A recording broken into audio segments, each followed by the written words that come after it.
Rusya-Ukrayna savaşının geldiği son nokta dengeleri değiştirmeye devam ediyor. Rusya, Azerbaycan ve Ermenistan arasındaki barışın sağlayıcılarından biri olurken kendi topraklarındaki barışı sağlamakta güçlük çekiyor. Ermenistan'ın Ukrayna'ya verdiği destek Rusya ile ilişkilerini sarsmıştı. Şimdi ise Ermenistan'ın gelgitti tutumu Azerbaycan'la olan ateşkes antlaşmasının ne olacağına dair merak konusu oldu. Peki bu durum arabulucu Rusya'yı nasıl etkileyecek?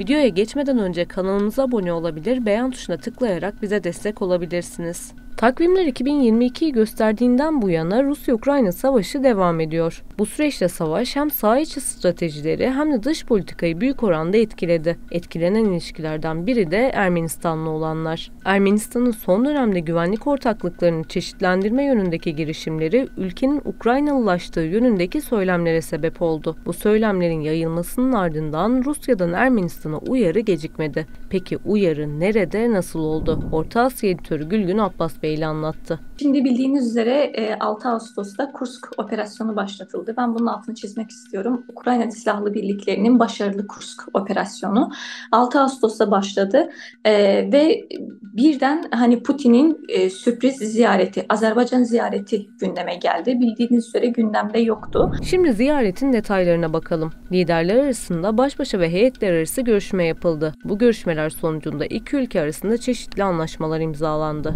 2022 yılına kadar Rusya'nın Avrupa'ya sattığı doğalgazın 1/3 Sahranivko dağıtım noktasından yapılıyordu.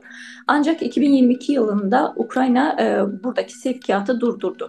Sadece sattığı çok az miktarda gazı Suca bölgesinden yine satmaya devam ediyordu. Ancak Kursk operasyonu ile birlikte Ukrayna birlikleri bu bölgeyi ele geçirdi ve Ukrayna Silahlı Birlikleri'nin kontrolüne geçtiğinden dolayı artık Rusya'nın Avrupa'ya sattığı o çok küçük miktardaki doğal gaz bile artık tedarikini durdurdu. Ve böylece Rusya tarafı, yani Kremlin, artık yeni alternatif yollar aramaya başladı ve bu durumu hızlandırdı. Bu yüzden de Putin'in Azerbaycan ziyareti ister uluslararası medyada isterse de yerel medyada sürpriz diye karşılandı. O esnada devreye giren bir isim oldu. Rusya Dışişleri Bakanı Sergey Lavrov. Lavrov, Ermenistan'ın bölge için önemli yer üzerinden yapılan iletişim konusunda Başbakan Nikol Paşinyan'ın imzaladığı anlaşmayı sabote ettiğini söyledi. Bunun tam olarak ne anlama geldiğini anlayamadığını aktardı. Uyarının sebebi Zengezur Koridoru Anlaşması. Tabii bu sabote girişimlerinin arka planı da var. Bazı yorumcular Zengezur Koridoru'na da değiniyor. Çünkü Zengezur Koridoru Orta Koridor'un bir parçası. Zengezur Koridoru'na aslında sahip olan, kontrolü ele geçiren Orta Koridor'a da bir anlamda Orta Koridoru da kontrol etmiş anlamına gelir. Ama ben bu ziyaretin temel amacının kesinlikle ne Zengezur Koridoru ne de Azerbaycan'la Ermenistan arasında arabuluculuk yapıldığının, temel amacın bu olduğunu düşünmüyorum. Son aylarda Ermenistan'ın istikrarsız güvenlik durumu Rusya'ya bağımlı güvenlik ittifaklarını çeşitlendirmeye itti. Avrupa Birliği üyesi ülkeler ve Fransa ile yeni işbirlikleri için arama çalışmalarına başlandı. Dış politikadaki bu yeni yönelim ülkeyi Rusya'nın eleştiri hedefi haline getirdi ve Kremlin Ermenistan'ı defalarca dostu olmayan bir rejim haline gelmekle suçladı. Karabağ'da Ermenistan-Azerbaycan arasında yaşanan uzun süreli çatışmaların ardından Karabağ geçen sene Azerbaycan'ın kontrolüne geçmişti. Bölgede yaşayan Ermeniler de Ermenistan'a göç etmişti. Ardından sürdürülen müzakereler sonucunda iki ülke arasında ateşkes sağlandı. Bakü barış anlaşmasının devam etmesine sıcak bakıyor. Fakat bölgedeki çekişmeler, talepler gerginlik seviyesini arttırmaya devam ediyor. Bakü, Ermenistan'dan Ermenistan Anayasası'nın değişmesi ve doğal olarak toprak iddiası olarak gördüğü Karabağ'a ilişkin atıfların kaldırılmasını istiyor. Azerbaycan Cumhurbaşkanı İlham Aliyev yemin töreninde yaptığı konuşmada Ermenistan'ın toprak talebi ve savaş ortamı oluşturma ithamlarına karşı toprak taleplerinin Azerbaycan'a değil Ermenistan'a ait olduğunu açıklamıştı. Hatta Aliyev, bizim Ermenistan'dan toprak talebimiz yok. Onlar da bu iddialarından vazgeçmelidir demişti. Bu iki taraf arasında barışı diri tutma misyonuyla çalışan isimse Rusya. İki ülkenin arabuluculuğunu yaparak barışı destekliyor gibi bir imaj çizen Rusya'nın temelde hedefi farklı. Bazı analistlere göre desteğin sebebi bölgede var olmaya devam etmek ve nüfuzunu korumak. Ermenistan'daki rejim değişikliğini kışkırtmak için de bölge halkını kullanmayı umduğu düşünülüyor. Peki Rusya ve Ermenistan'ın yakın geçmişi nasıldı? İki ülkenin arasındaki ilişkiler aslında olumlu ilerliyordu. 2022'de Rusya'nın Ukrayna'yı işgal etmesinin ardından Ermenistan, Birleşmiş Milletler'deki Rusya'nın pozisyonlarına verdiği desteği sonlandırdı. Ardından savaşı sona erdirmek için diyalog çağrısında bulunmuş, nedenini ise açıklamamıştı. Ama aynı Ermenistan farklı bir hamlede de bulundu. Ukrayna'da savaşmak üzere Rusya cephesi için savaş pilotları gönderdi. Yani Ukrayna'ya karşı da savaştı. Ukrayna Savaşı'nda da hani savaşın başladığı dönemlerden itibaren bunu belki çoğumuz hatırlarız. Ermenistan'dan havalanan savaş uçakları Ukrayna'da kullanılmak üzere, Rusya'nın lehine kullanılmak üzere Rusya'ya gönderildi ve bu uçakları kullanan Ermeni pilotlardı. Yani savaşın başladığı andan itibaren Rusya'nın tarafında yer aldı. Birleşmiş Milletler'de de hep Rusya'nın tarafında, Rusya safında yer gösterdi. Ancak 2. Karabağ Savaşı'ndan sonra, üçlü bildiriden sonra ve onların tabirince Karabağ'ın Bakü'ye verilmesinden sonra Ermenistan Rusya'dan uzaklaştı ve sırtını Fransa'ya dayadı. Neredeyse bir yıl geçtikten sonra Paşinyan'ın eşi Anna Hakopyan, Ukrayna Devlet Başkanı Zelenski ve eşi Olena Zelenski ile Kiev'de bir araya geldi. Hakopyan, Kiev'deki savaşzede ilkokul çocukları için 1000'den fazla akıllı telefon, tablet ve dizüstü bilgisayarı şahsen teslim etmişti. Bu, Rusya'nın Şubat 2022'de Ukrayna'yı işgal etmeye başlamasından bu yana Ermenistan'ın Ukrayna'ya yaptığı ilk insani yardım teslimatıydı. Paşinyan, 1 Haziran 2023'te verdiği röportajda Ermenistan, Ukrayna'daki savaşta Rusya'nın müttefiki değildir de demişti. Paşinyan yine 17 Ekim'de Avrupa Parlamentosu'na yaptığı konuşmada da ülkesinin müttefiklerini Karabağ'a yönelik harekatında ülkeyi desteklemedikleri için açıkça eleştirdi. Paşinyan'ın konuşması Rus medyasında Ukraynalılaşma söylemlerinde yeni bir dalganın başlamasına neden oldu. Ermenistan'ın aslında Ukrayna konusunda ne kadar tutarsız politika yürüttüğünü de görmüş oluyoruz. Çünkü en son açıklamada aslında Ermenistan'ın Ukrayna ile kardeş olduğunu, Ukrayna'nın haklı davasını desteklediğini söylüyor ama tabii ki arşiv belgeleri böyle söylemiyor. Demin de söylediğim gibi Rusya'nın tarafında yer alıyordu. Sadece Karabağ Savaşı'ndan dolayı artık geri çekildi. Ermenistan'ın ikili tavrı herkesin aklında soru işareti uyandırdı. Rus devlet ajansı TASS, ismi açıklanmayan üst düzey bir yetkiliye dayandırdığı haberinde ciddi iddiaları paylaştı. Yetkili, Moldova'yı Ukrayna'nın 2 numarası olarak düşünürsek Ermenistan'ın Ukrayna'nın 3 numarası olmaya çalıştığını görüyoruz ve Paşinyan da Zelenski'nin izinden büyük adımlarla gidiyor ifadelerini kullandı. Peki iki ülkenin tarihi bağları nereye dayanıyor? Geçmişe bakacak olursak Sovyetler Birliği dağıldıktan sonra Kafkasya'da kurulan Ermenistan-Azerbaycan arasında Karabağ Savaşı başlamıştı. Bölgede hakimiyetini kaybetmek istemeyen Rusya ise arabulucu olarak varlığını sürdürmek istedi. Rusya liderliğindeki Kolektif Güvenlik Anlaşması örgütünün çalışmaları da bu sebeple ilerledi. 1992'den beri Kolektif Güvenlik Anlaşması örgütünün üyesi olan Ermenistan için 2022'deki 44 günlük Ermenistan-Azerbaycan Savaşı'na kadar her şey normaldi. Savaşın ardından Azerbaycan'ın zaferi Ermenistan'ın güvenlik ittifaklarını sorgulamasına neden oldu.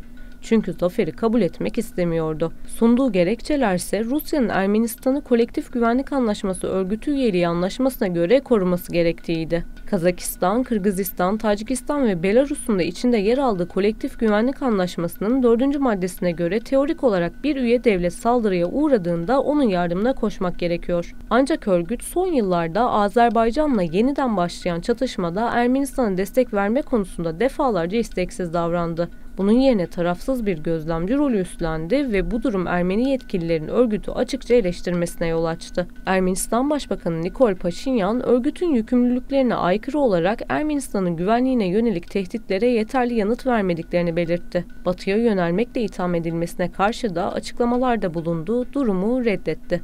Rusya konusundaysa Paşinyan herhangi bir değişiklik olmadığını söyledi. Hiçbir şeyi iptal etmedik, hiçbir anlaşmadan, dernekten çekilmedik diye konuştu. Peki Putin-Azerbaycan görüşmesinin arka planı ne? Evet, bildiğiniz gibi çok sınırlı bir heyetle yapıldı Putin'le İlham Aliyev'in görüşmesi. Ancak görüşmeden hemen sonra ben Cumhurbaşkanı İlham Aliyev'in bir cümlesini aktarmak istiyorum. Şöyle bir cümle kurdu. Daha çok bölgesel güvenliğe dair konular tartışıldı ama Güney Kafkasya'da Güney Kafkasya'nın tümünde istikrarın sağlanması Rusya ile Azerbaycan arasındaki yakın etkileşime bağlıdır diye bir cümle ekledi. Ve bunun ardından Putin de aynı şekilde Güney Kafkasya'nın istikrarı Rusya ile Azerbaycan arasındaki etkileşime bağlıdır diye bir cümle kurdu. Ama hem de Sovyetler dönemine de atıfta bulunarak Sovyetler döneminden kalma belgeler var elimizde dedi. Ve Azerbaycan'la Ermenistan arasında aslında bu sınırların delimitasyon dediğimiz, yani sınırların belirlenmesi konusunda çok geniş kapsamlı yardımcı olabiliriz şeklinde de cümle kurdu. Ama ben şöyle düşünüyorum. Bence Rusya'nın artık Ermenistan üzerinde herhangi bir tesirinin ya da herhangi bir etkileşiminin olduğunu düşünmüyorum. Çünkü Ermenistan artık tamamen batıya yönelmiş durumda ve batıda bildiğiniz üzere Güney Kafkasya'da gerilimi artırmak için Ermenistan'ı silahlandırıyor. Sadece Batı değil, Amerika'da Ermenistan'a her anlamda destek veriyor. Öncelikle Rusya bir taraftan Ukrayna cephesinde savaşırken diğer taraftan Güney Kafkasya'da ikinci bir cephenin açılmasını istemiyor. Ermenistan'ın Hindistan, Fransa ve Amerika Birleşik Devletleri tarafından silahlandırılması hem Azerbaycan'ı hem de Rusya'yı yakından ilgilendiriyor ve rahatsız ediyor. Ermenistan'da revizyonist siyasetçilerin ve kitlelerin varlığını dikkate alacak olursak bu silahlanma Azerbaycan'a karşı yeni tehditler oluştururken Rusya'ya karşı bölgede yeni bir cephe açma ve Ermenistan'ı Rusya'dan uzaklaştırma çabası olarak da yorumlanabilir. Güney Kafkasya'nın değeri Rusya için savaşla birlikte arttı.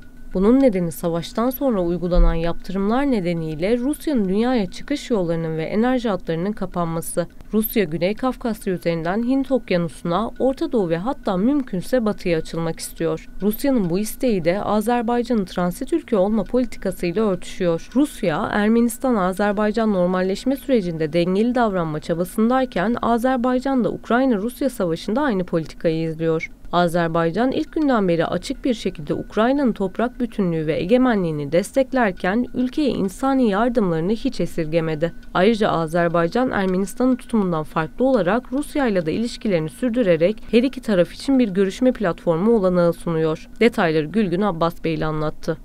Şu an Güney Kafkasya'da en önemli ülkelerden birisi Azerbaycan. Zaten Gürcistan ve Ermenistan şu an için Batı dönümlük politika izliyor. Azerbaycan da Ermenistan'ı Batı'nın desteklemesinden dolayı ortadan gitmeye çalışıyor ve bunu da belirteyim. Azerbaycan Cumhurbaşkanı her zaman Ukrayna'nın toprak bütünlüğünü desteklediğini, haklı davasını desteklediğini de söylüyor. Defalarca dile getiriyor ama Rusya'nın da Ukrayna topraklarına göz dikmesini evet bunun farkında ama dediğim gibi pragmatik bir politika izlemek zorunda. Çünkü bunu da belirtmek gerekir. Rusya'da 3 milyon, hani resmi verilere göre 3 milyon, gayri resmi verilere göre 3 milyonun üzerinde Azerbaycan Türk'ü yaşıyor. Bu anlamda Azerbaycan Cumhurbaşkanı'nın kendi vatandaşını da düşünmek zorunda olduğunu belirtmek gerekir. Uluslararası basında yer alan iddialara göre Ukrayna, Rusya doğalgaz piyasasına Avrupa Birliği yaptırımları nedeniyle Azerbaycan doğalgazını Ukrayna üzerinden Avrupa'ya taşımak niyetinde. Aynı zamanda Slovakya'da Azerbaycan gazını Rusya-Ukrayna hattı üzerinden almak istiyor. İşte bu noktada ticari ilişkilere geliyoruz. Geçtiğimiz hafta gerçekleşen ziyarette iki ülke ilişkilerinin en önemli gündem maddelerinden biri ticari ilişkiler oldu. Rusya, Azerbaycan'ın ticari ortakları arasında İtalya ve Türkiye'den sonra 3. sırada yer alıyor. Ülkeler arasındaki karşılıklı ticaret hacmi 2023 sonunda bir önceki yıla göre %17,5 artarak 4 milyar 358 milyon dolara ulaştı ve bu rakam günden güne arttı. Bu sayılar Azerbaycan Rusya'ya karşı uluslararası yaptırım kararlarına uyduğu halde bu seviyeye ulaştı. 2023'te Rusya ile yapılan ticaret işlemlerinin Azerbaycan'ın toplam dış ticaret cirosundaki payı %8,52 oldu. Azerbaycan'ın petrol dışı ihracatında ise Rusya 1. sırada.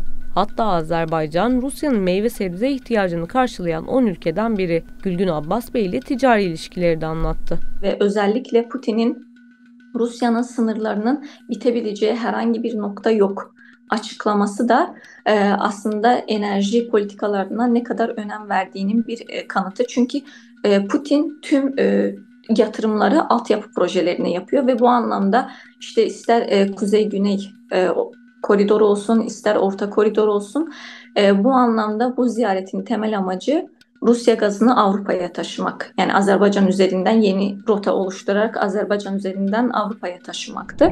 Rusya'nın Azerbaycan ekonomisine yaptığı toplam yatırım hacminin 8,7 milyar dolardan fazla olduğu, Azerbaycan'ın ise Rusya'ya 1 milyar dolardan fazla yatırım yaptığı biliniyor. Bu anlamda Gazprom, Transneft, Lukoil gibi Rus enerji şirketleri ana yatırımcılar. Ocak 2024'te imzalanan 2024-2026 Rusya-Azerbaycan işbirliğinin kilit alanlarının geliştirilmesine ilişkin yol haritasının iki ülkenin ticari ilişkilerine olumlu katkı sağlayacağı düşünülüyor. İki ülkenin hükümetler arası komisyonunun 22. toplantısı 9 Ağustos'ta bu yol haritasının ana hatlarını görüşmek için Bakü'de yapıldı. Toplam uzunluğu 7.000 kilometreyi aşacak uluslararası Kuzey-Güney ulaştırma koridorunun modernleştirilmesi ve kapasitesinin artırılması Aliyev ve Putin'in en önemli gündem konularından biriydi. Bu koridorun yük taşıma kabiliyetinin 15 milyon hatta 30 milyon tona kadar artırılması planlanıyor. Azerbaycan-Rusya ilişkilerinde yaşanan gelişmeleri Bakü'nün geleneksel denge politikası çerçevesinde değerlendirmek gerek. Putin'in Azerbaycan ziyareti Rusya'nın Güney Kafkasya siyasetinin dengeli bir hale geldiğini ve sadece Ermenistan merkezli olmaktan çıktığını gösteriyor. Vladimir Putin'in kendi ifadesiyle Rusya-Azerbaycan ilişkileri eşitler arası ilişkiler düzeyine ulaştı.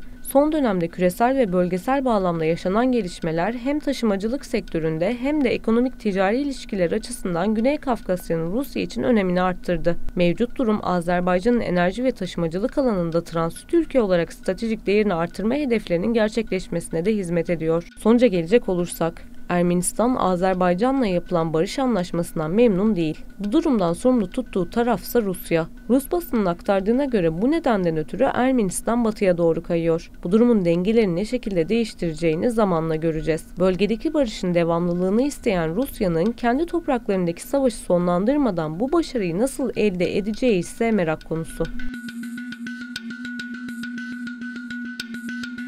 Rusya-Ukrayna savaşının geldiği son nokta dengeleri değiştirmeye devam ediyor. Rusya, Azerbaycan ve Ermenistan arasındaki barışın sağlayıcılarından biri olurken kendi topraklarındaki barışı sağlamakta güçlük çekiyor.